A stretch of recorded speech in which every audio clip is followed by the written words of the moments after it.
for part two of racism. I wanted to start off with some work by Judy Roher. I posted up. And in fact, she is a Holly girl who, as she talks about in her article, who moved to Kauai, raised on Kauai. She eventually becomes a student at the University of Hawaii, where she gets her PhD in political science. And her PhD work actually is looking at this whole question of that she had presented. So anyway, as it's entitled, this particular article, Haole Girl, Identity and White Privilege in Hawaii. And I will say, I think this is one of the better, if not the best, work looking at race, especially look at the identity of Haole and so forth in Hawaii. And I think she does a real good job in kind of explaining, capturing really what the main issues are. And anyway, yeah. So make sure you guys, read through all of this and stuff. And it goes hand in hand with some of the things I posted up with the article by Joy Carter and Dr. Honda K. Trask and so forth. But this question of racism, understanding, again, going along with we just read with Memi. And this is the work of Roher, which is, specific kind of looking at Hawaii. Yeah. And, what's important about her, and she talks about is that, let me just kind of look at her quote. She says, the lack of analysis about being Haole by Haoles, especially by those of us living in Hawaii, is part of white people's general inattention to whiteness. Whiteness is a taboo subject, something white people do not talk about, much less explore and interrogate in print. And so it's an interesting story is that, again, as she says, there's very, very few, in fact, discussions, academic papers that you can find that discuss what it is like to be Haole in Hawaii and the whole question of race in Hawaii. And, and just to kind of go through her, some of the things that she shares, especially on this side here, just going to run down. Yeah. Identity is relational, contested, contingent, negotiated, produced, manipulated, multiple, social, and historically constructed. Yeah. And so this idea of identities and how identities are constructed. Yeah. And just to kind of have an understanding of who she is, her so-called loci of enunciation here, where she is speaking from.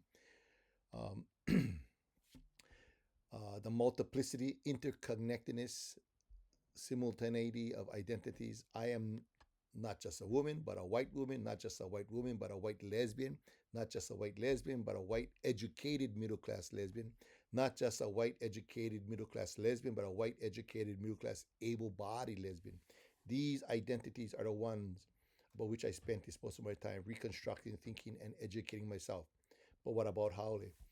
Why am I here? And so, but again, the idea is that, at any time, all of us have multiple identities, just like Memi, as I had shared. Memi being a Jewish person living in North Africa in Algiers. So on one hand, he's French, part of the occupying forces of Algiers, and then yet back in Europe, he's also a so-called subjugated and oppressed person, also as a Jewish person. And so he has a kind of interesting ideas and view about identity, especially in regards to racism. And one of the good things I like about Judy's work here is that she does a lot of poems. She talks about personal experiences, personal ideas. It really ties into a lot of the discussions here in Hawaii. And I think this actually should be, pretty much a required reading, I think, for all university students. It just gives you a real good understanding of what some of the issues we have here socially, especially in regards to race and ethnicity. Again, I'm just going to go through some of the main points here. And the things that she always talks about is this idea of the history. It is, you cannot look at Hawaii, you cannot talk about this issue without involving the understanding of history. Just to kind of talk about theory of race and unveiling of white privilege. Whiteness refers to a set of locations that are historically, socially, politically, and culturally produced, and moreover are intrinsically linked to unfolding relations of domination. Yeah, so whiteness made them, again, connected to sense of power. But she also talks about, it's important when you look at Hawaii, you have to put Hawaii in the context of history. And she says here, the colonization of Hawaii is not a thing of the past. it can be seen everywhere today. So, people get this idea, oh, racism or bad things happened back then. Not realize, the same kinds of issues of so-called race and ethnicity and identity and subjugation and domination are alive and well today. Yeah, but you kind of talk about Hawaii and not recognize that there is a process of what you call colonization or occupation, um, because that's the way many times people try to pretend that that's not something that actually feels and infiltrates Hawaii on a daily basis. And she says, placing Haole within the historical political context of the islands makes the term's relational qualities clear. So again, what is it to be Haole? You cannot escape the fact of the history of the Haole presence in Hawaii. Yeah, from the time of Cook, of course, Hawaiian Kingdom, and obviously the so-called overthrow and the taking of Hawaii by the American government. Yeah, so when you look at the word Haole, it's interesting. It's originally the word Haole in traditional times meant foreigner, yeah, someone not of this place. And then later on, you see during the Hawaiian Kingdom era, the word Haole is being used with any kind of foreigner. In fact, Haole was used with what you'd call as blacks or African Americans and so forth. And other peoples, they would use the word Haole with that too. And then eventually, after the overthrow, Haole came to be associated with Americans, specifically white Americans. And of course, that has to do with the history where after the overthrow, how so-called many white Americans took advantage of the power structure and were able to really gain almost ultimate control of Hawaii. And on the opposite of that, of course, especially during the sugar plantation era, the labor class, which was mainly all people of color, which was also stratified as a hierarchy, with, of course, the Haole elite at the top. Yeah, so that's why you also cannot at the same time escape the history. You cannot escape the ideas of class, the economics, and so forth, the social order that's in Hawaii. So it's not when people say, oh, that I have nothing to do. Well, again, you got to remember that this is about um, how we are viewed, especially in context of what has been going on in Hawaii. And so there are many ways. Just gotta think about many ways now. Whether we think of local, haole, um, the idea of, and then even that can get complicated because what does it mean to be haole? You get mainland haole, you get military haole, you get tourist haole, you get local haole who been here for generations, or kamaaina haole, for example.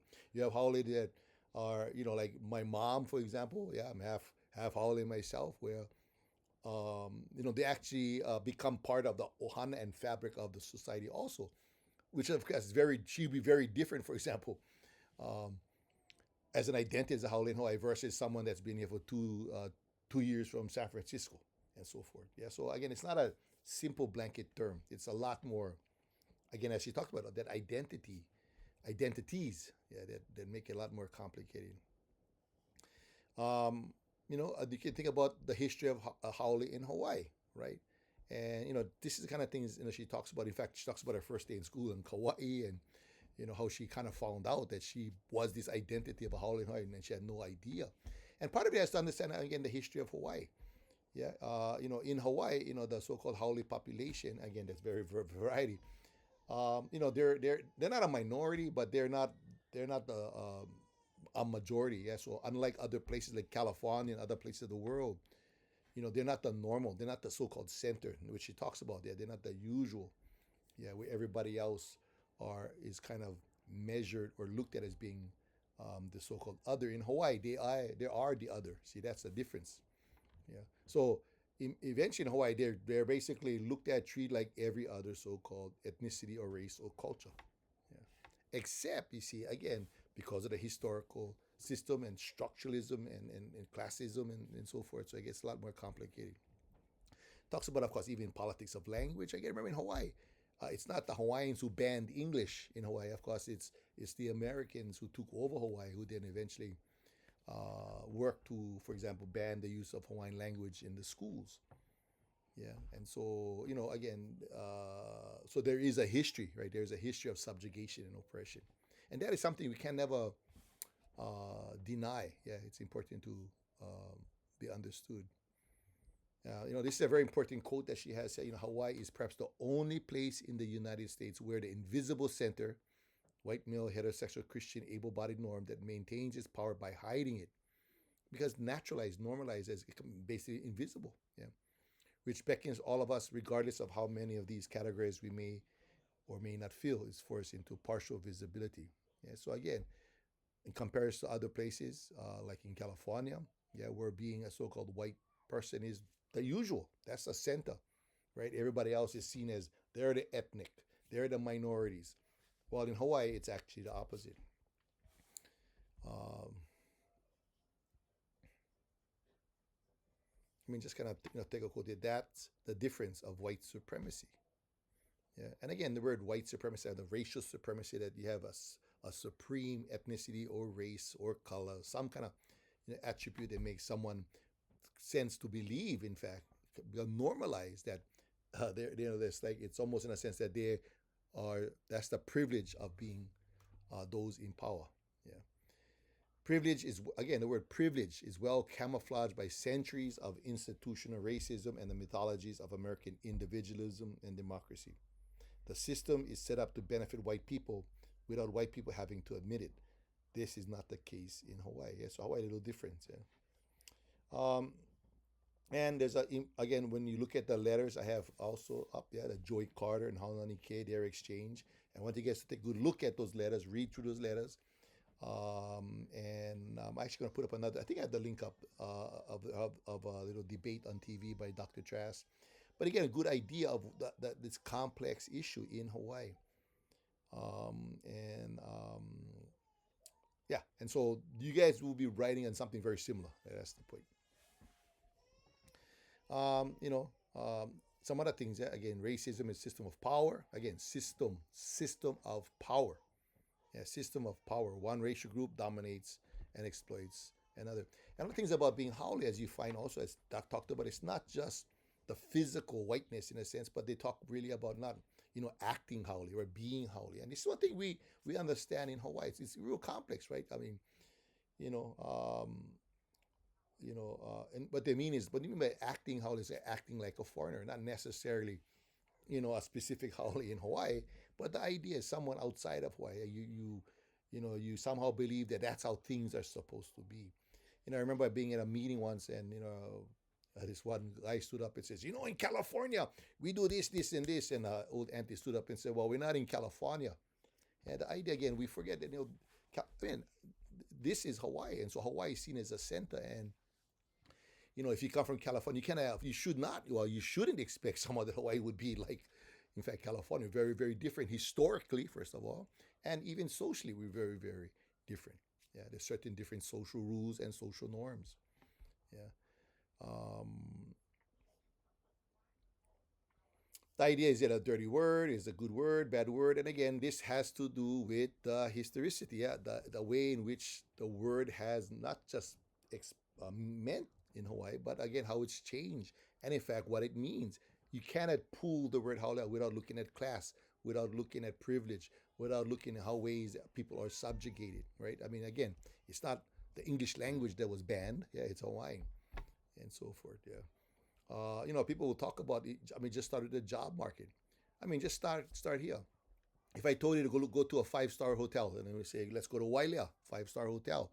And if I told you, if you walked in and I say, what kind of ethnicity do you expect the grounds people to be? Probably, well, probably somebody of color, and maybe even Filipino, so forth. Again, because this has to do with class. What about the hotel managers? You see, what about the waiters and waitresses? And you can start to see there's like almost like a general way in which even in class, by ethnicity, people are. And again, it's not set in stone, but I mean, you can pretty much, if I had to bet, you can bet that's probably how it will be. Yeah. Even like this quote here, again, it's just pulling out things. Yeah, you go to California, there's a lot of ethnic groups. Nobody seems to need to use the word holiday again, because again, the idea in California, they're considered itself as the norm. Yeah. Yeah, and again, go through all of this stuff, and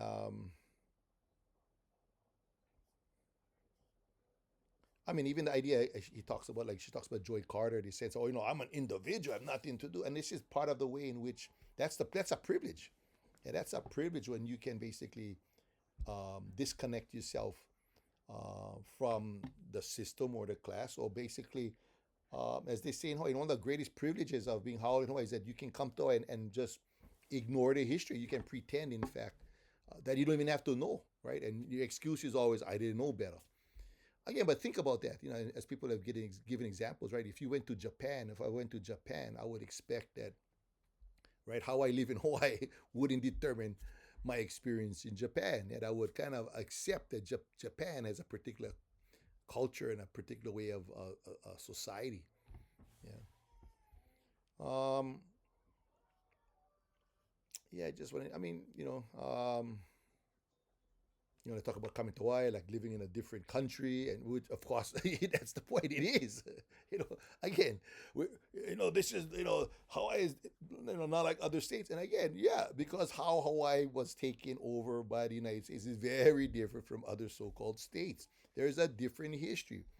Yeah, and many times, again, a person can move from California and just not even try to recognize that history. Yeah. Some other things I have a star here. Let me see here. That my Howley difference is not simply benign variation, right? It's not just the fact I'm different. It's not just one of the colors. Yeah. It carries a history, a power, a privilege. And again, that word privilege, yeah, and so forth. Yeah. Um, and in the end, she talks about her own self, and she talks about herself as being a Howley in Hawaii. And so, in one hand, is this identity she is. She might be seen in the subjugator, oppressor level of the system who benefits and privilege of racism, but she's also female, yeah, which of course in a system is sexism. She's a lesbian, so on the sexual products. So again, as she's talking about her politics, that and some it depends on the identity and the question. Sometimes you are that which is a subjugator, and sometimes you're the subjugated. Myself as a Hawaiian male, again, a Hawaiian, right, in the system, under this Howley system. But then I'm also a male, right, which means in this system of sexism, yeah, there's benefits and privileges that I have as a male. I'm an educated Hawaiian, means I have, I'm highly educated. I have a good job. I'm upper middle class, so there's also privilege that I have. I was going to say I can speak pretty well in a sense of, what I mean by well, in a sense of even language is a way sometimes rewarded, or depends how you speak. You could be, not not be privileged. Yeah. And let me just end by reading this quote. When I think about applying this level of awareness to becoming Howley, it is overwhelming. Where I really get stuck is trying to figure out why I am here part. Hawaii is my home, but what does it mean to be at home on stolen land? Maybe I stay because I know that almost anywhere I go, I will be on stolen ground. I could run away from being Howley, but I am always white. Am I ready to be in this world? I am not sure. I try. I do one thing. I know one thing. Malasada's more better. And I think again, real good job. I think she really actually nails this to understand what racism is, the complexities of being so-called Howley in Hawaii, and the way we have multiple identities, and then sometimes you can be the oppressor and the so-called oppressed, and all of the above. Yeah. So yeah, and make sure to add to this is the letters to the editor by Dr. Trask and Joy Carter. And the last thing I wanted to talk on, a couple of last things. Sorry, let me just kind of move through here. Is yeah. So just some real quotes. Let me just kind of expand this here. And let me make it smaller. And it's something I had for. I also have this posted, but again, just some basic quotes again to help us really understand. And this is Kaleko Kaeo's my own simple, as an educator, my simple definition. Again, taken from many of the different writers and people I've read. And I always talk about what I call the 3 Ps. Yeah, the 3 Ps. Make it simple. Yeah. What is racism? Well, one has to do with power. It has to do with one, there's a difference in power. Someone has the power to affect, yeah, make things happen. Affect other. One group has a power to affect the other group. Right.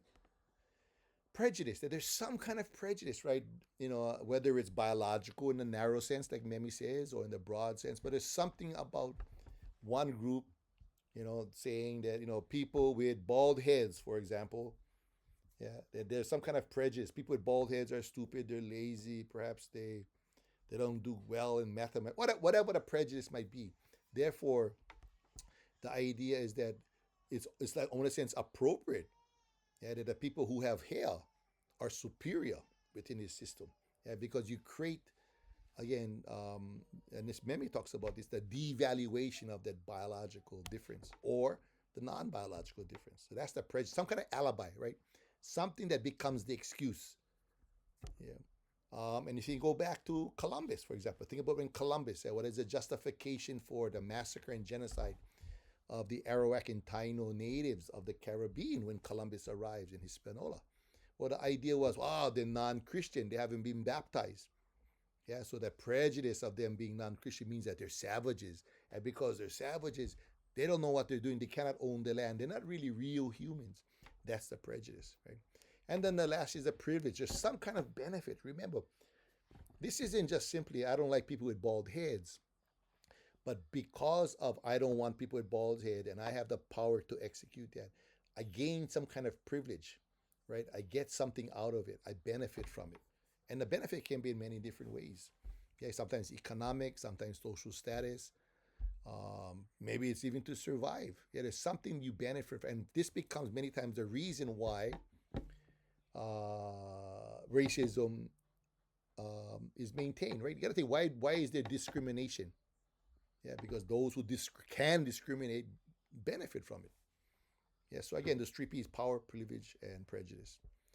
Dr. Trask, for racism is a system of power. Again, look at that system of power, which one racially identified group dominates and exploits another racially identified group for the advantage of that dominating group. And again, a nice way of saying kind of what I'm trying to say here also.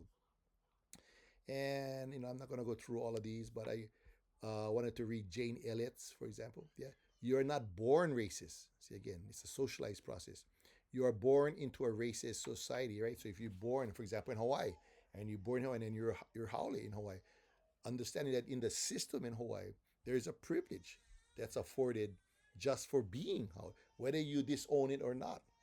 And that privilege many times is what people are struggling against. And like anything else, if you can learn it, you can unlearn it. But some people choose not to unlearn it because they're afraid they'll lose power, right? Or again, they're going to lose some kind of privilege.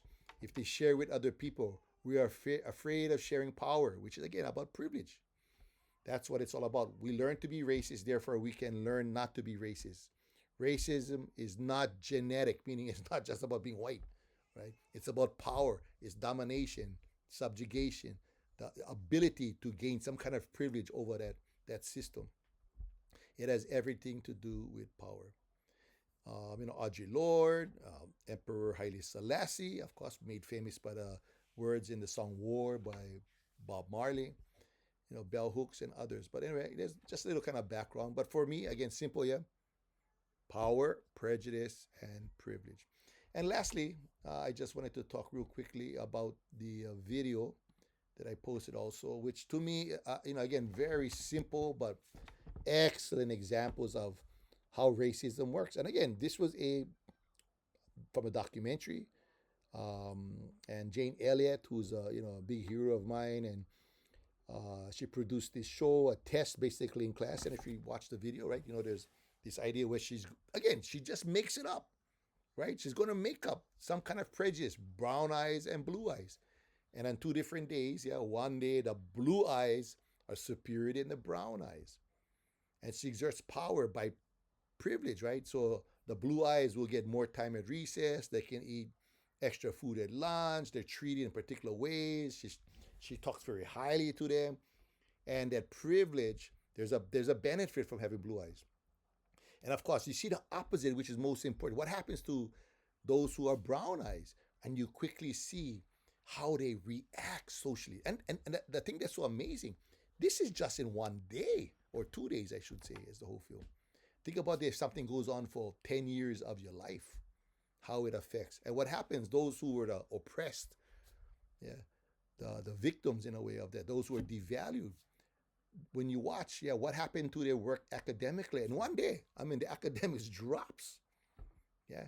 They they are withdrawn, they're struggling. I mean, they fight back. In fact, one guy fights back to the other one, and again, this is made up in one day, you know. And so there's a privilege. And then, of course, Jane Elliott's so intelligent, she flips the whole thing the following day, where the brown eyes are on top, if I believe, and the blue eyes on the bottom. And you see that quickly it shifts. Yeah, the ones who are blue eyes on the first day, who are doing so successfully good on the academics, and she shows this. When they're on the bottom, just one day they flip. Yeah, what happens to the academic scores? What happens to how they behave in class? And they become the total opposite. So what it shows you is that this is the power influence of racism. It's not just the privilege and benefits that those in power have, but it's also how simply quick those who without power will start to exhibit and experience very negative, devalued ways of seeing themselves. I think that's the thing that's most important. Look at education, right? If you're treated as if you're smart, you're treated empowered, you're going to definitely go by a lot farther.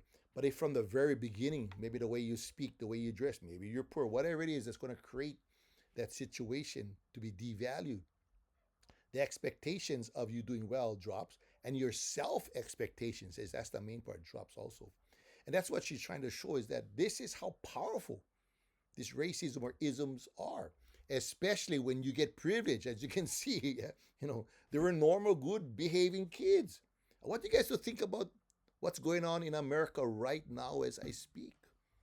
I think this experience shows you how quickly, when those who perhaps felt marginalized, perhaps felt that they weren't, you know, getting their fair share for whatever reason, or had been losing privileges. Again, think about white privilege in the so-called red states slowly losing privileges.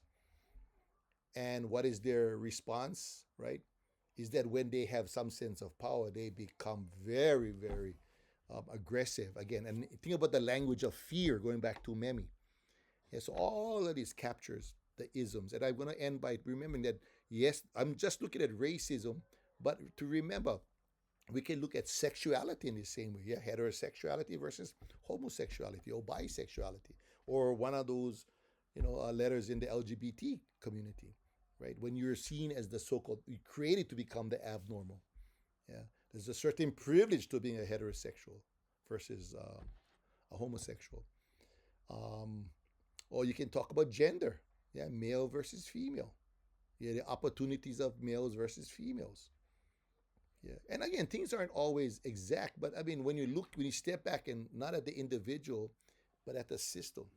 Yeah, and especially that's shown in Frontline by Jane Elliott. I mean, think about those things, like your um, your sexuality, your class, maybe how you speak, the words that you, how you sound, maybe the color of your skin, darker or fairer, and so forth. Yeah, they all kind of play into these isms in many ways. Another important thing I think that, you know, through the range, as you can see, is that, you know, you have this idea that people will say, oh, you know, we shouldn't see color, or we shouldn't see sexuality. And the truth is, you know, again, it's like saying, you know, you know, as if it doesn't exist, right? If we just don't look at it, it doesn't exist. But the truth is, it's not just color. There are certain privileges occur, and to pretend that they don't empower and disempower, um, would be as if, I was akin to the Frontline show by Jane Elliott, as if that becomes the norm, right? The blue eyes and brown eyes become the norm every day. Yeah, and if that was the case, I mean, you can clearly see how quickly those who are in the bottom of the class on their particular days, as demonstrated in this video, will not be as successful. Yeah, both in some ways because they don't have as much privilege, but also how they internalize that devaluation and so forth. So Again, as we look at Hawaii and we look at the situation, it's always important to remember there's a certain history that needs to always be addressed. And in fact, if you look at the United States today, this is why there's a struggle over identity, a struggle over history. You know, especially with the conservatives, right? There's this real strong push to like they don't want to talk about what they call critical race theory, basically any kind of history. Which, and in fact, critical race theory is basically the idea that in society, just like the front light, in society, there are privileges that are encoded from. I mean, you go back to, the early 17th century onwards, where certain peoples were. I mean, obviously, we can figure out the United States pretty easy, not just male and female, but of course, being black, of course, historically enslaved as a people. Um, anyway, the point is to remember that those three, whoever has the power, they're gonna have some kind of alibi prejudice, and the protection, maintenance, and expansion of the privilege. Yeah, and then going back all the way back to Biko, and going back to Memi specifically. Yeah, um, how uh, it has this innate connection with ideas like oppression. Again, if there's no oppression, as he would argue, there's really no racism. Yeah, there's no subjugate. So subjugation or again has to do with the expression of power. Okay, check out for the written assignment. There's a lot to do. Okay, thank you guys. Aloha.